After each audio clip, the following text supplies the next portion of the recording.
My name is Dylan Rothbein. I am Asperger's dyslexic, blind, paralyzed, paraplegic, and epileptic. And I experience male to female gender dysphoria, which makes me a male to female transsexual. I'm a musician and filmmaker, and I have a BA in the history of grassroots movements from Empire State College. I'm a graduate student at Southern New Hampshire University getting my master's degree in business. In between my BA and my graduate studies, I spent 5 months in Israel studying for rabbinical school. I've also spent 10 years in the disability rights movement with various capacities. My name is Margot. I have cerebral palsy. I use crutches. I'm studying biology at PSU Harrisburg. I'm also a disability rights activist who makes short independent films on disability issues.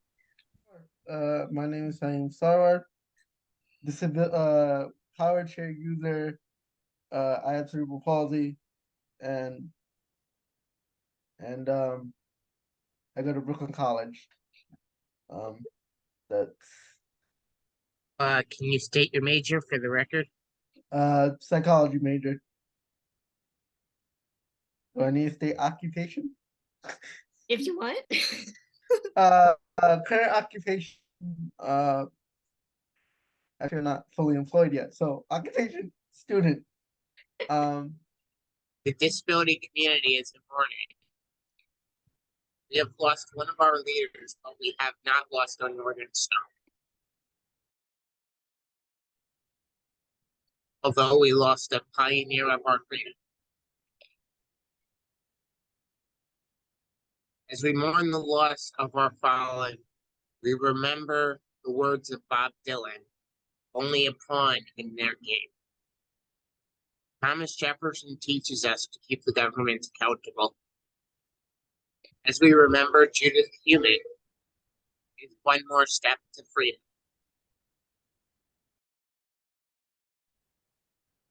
Reach another cripple that tried to make the world better. There is a word in Judaism, door by door, which means from generation to generation. Blessed be your name. Prophet is an everyday hero that doesn't see themselves that way, as Heschel points out. As we go through our grieving process as a community, we must take Judy's message from generation to generation. A very common phrase is Baruch Hashem, bless the holy name. As we remember her name, may her memory be for a blessing. She blessed our hearts with every ramp and curve cut and the braille on an elevator. Judith gave our community meaning. We lost one of our own, and we remember what she stood. May her soul rest with the people of Israel. And we remember her with the likes of Martin Luther King, Frederick Douglass, and Thomas Jefferson. May her memory be for a blessing. And may her soul rest with the people of Israel. This is a prayer for welcoming the community to mourn and to grieve.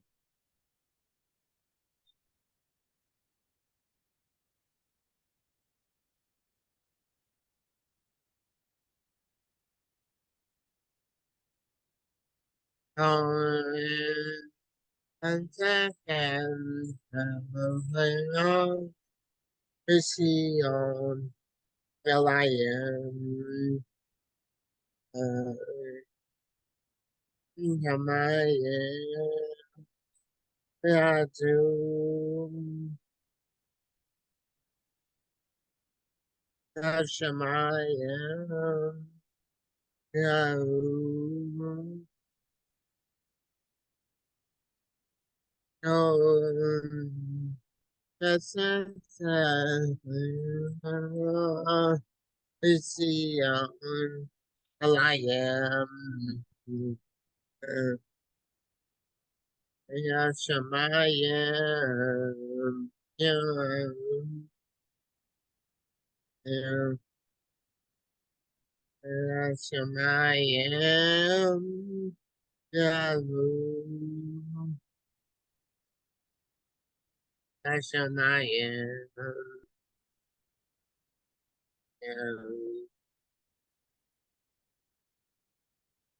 Yeah, Shemayim.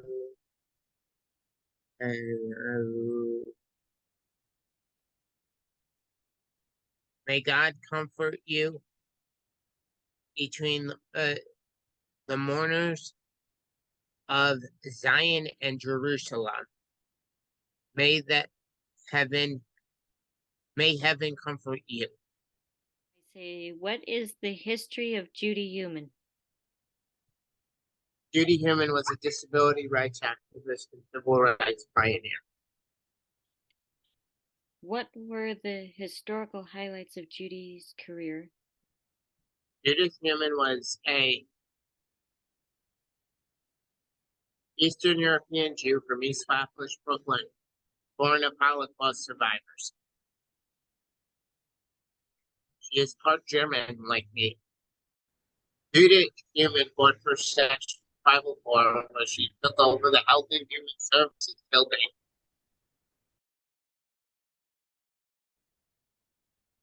To fight for the implementation and the passage of Section 504 of the Rehabilitation Act.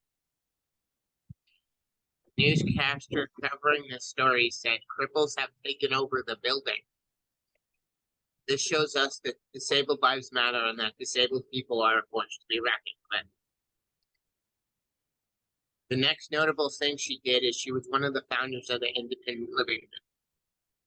Perhaps the crown jewel of her career was the Capitol Brawl in 1990. Judy Heumann testified to Congress while other disabled people was climbing up Capitol Hill on their forearms to pass and out of their wheelchairs to pass the Americans with Disabilities Act.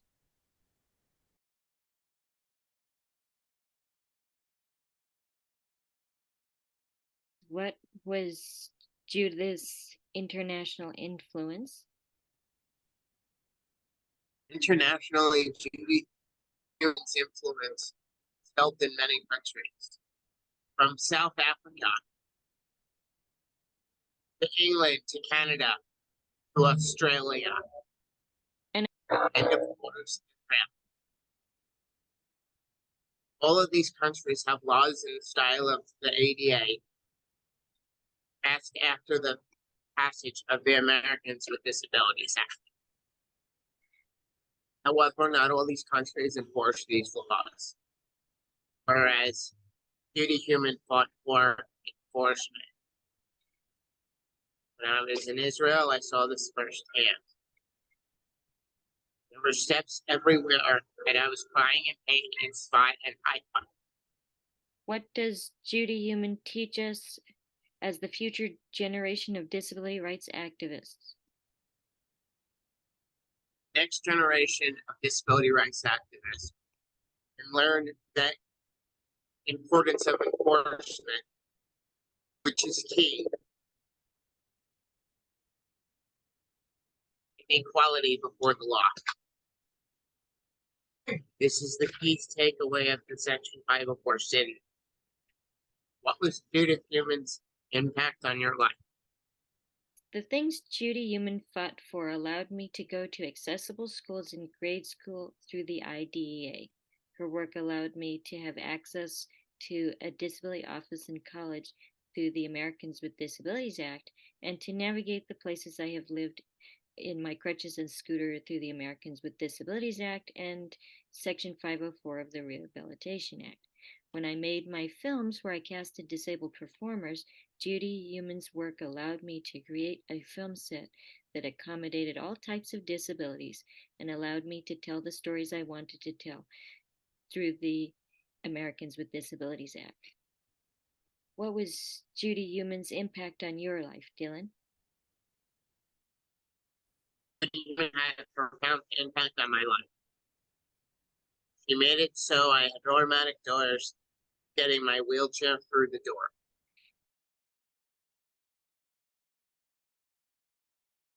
And she made it so I can get my VA with the help of the disability office. We learned from Thomas Jefferson that education is a valuable commodity. I have seen firsthand Judy Heumann's influence on the world around me. In Texas, I saw I had to drag my power wheelchair up a flight of steps. Whereas in Florida, disability is everywhere, and Florida values disabled people. Florida makes sure we help we need. So the question was, what was Judy Heumann's impact on your life? Like, how did her work impact your life, Saim? I mean, that's kind of a hard question. I mean, she did this stuff way before I was born, and like when I was just a baby, probably. But thanks to her, I get to go to school, which some kids might complain about. So, depending on that. I think that her work has allowed us to enforce it legally, but it's still limited, in the sense that people don't follow it to the letter, and people take advantage of the loopholes within the system. I'm very grateful for all the work she's done, although I'm pretty sure if she had that, I wouldn't be in this country. So who knows? Um, yeah, it's really a difficult thing to answer because I really don't know what the impact is. Well, I do, but not to that extreme extent. But I am grateful. Do you have any personal memories of Judy Heumann? I had the pleasure of meeting Judy Heumann very briefly at a Zoom call event about self-advocacy and disability rights. My friend and I asked her specific questions about how to fight certain injustices we saw on college campuses. And she was brilliant and strategic in her answers of starting small with one's activism and working your way up as needed. She was very eloquent. I was overwhelmed by her presence and simply told her I loved her book called Being Human and the documentary Crip Camp. Do you have any personal memories of Judy, Dylan? When I was 21 years old, being trained by the Autistic Self-Advocacy Network, I was unfamiliar with Judy Heumann, but we got to talk about Brooklyn, how she grew up in East Flatbush and about to. And then the other question was, what are your personal memories of Judy Heumann? So I first met Judy Heumann at work.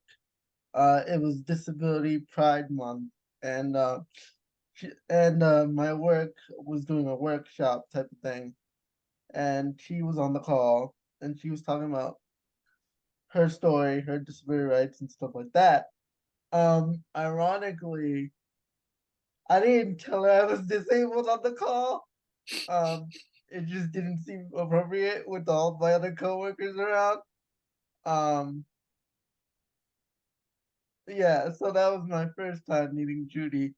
The second time I met Judy is when I did reveal I was disabled to her.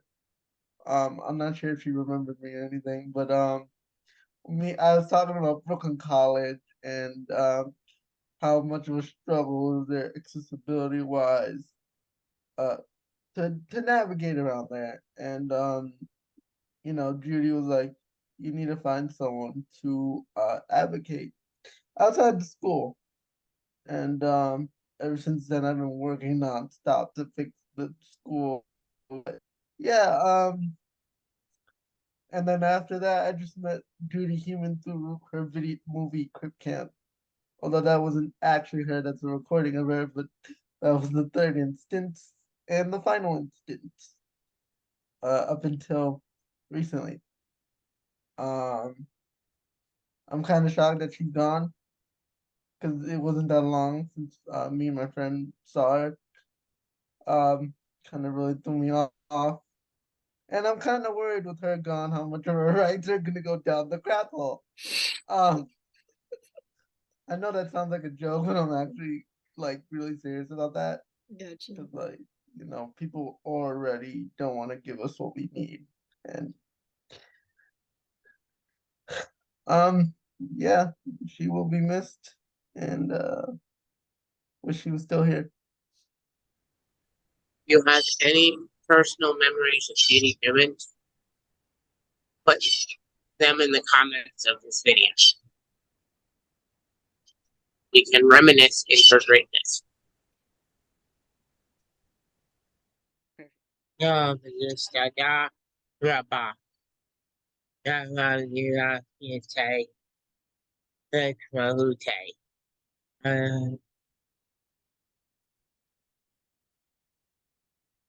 Um, down, Israel. I mean,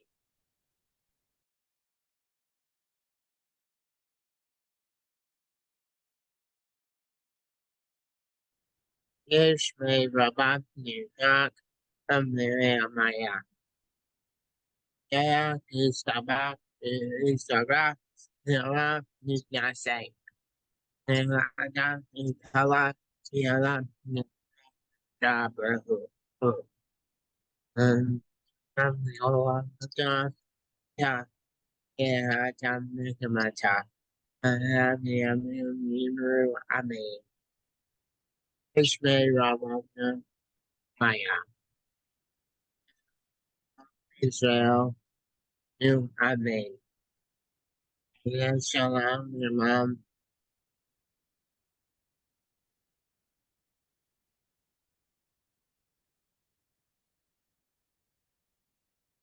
yeah, say Shalom.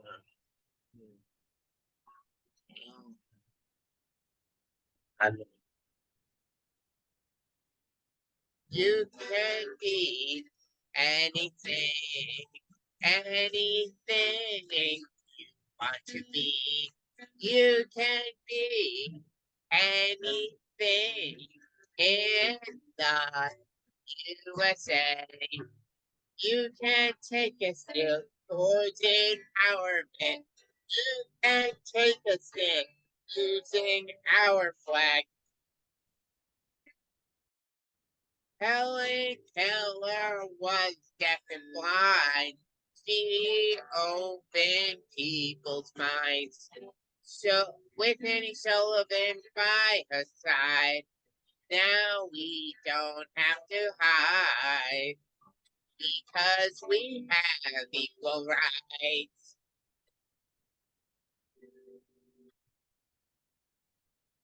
You can be anything and not. You can be anything you want to be. You can be anything. I say, take a step towards empowerment. Take a step using our flag.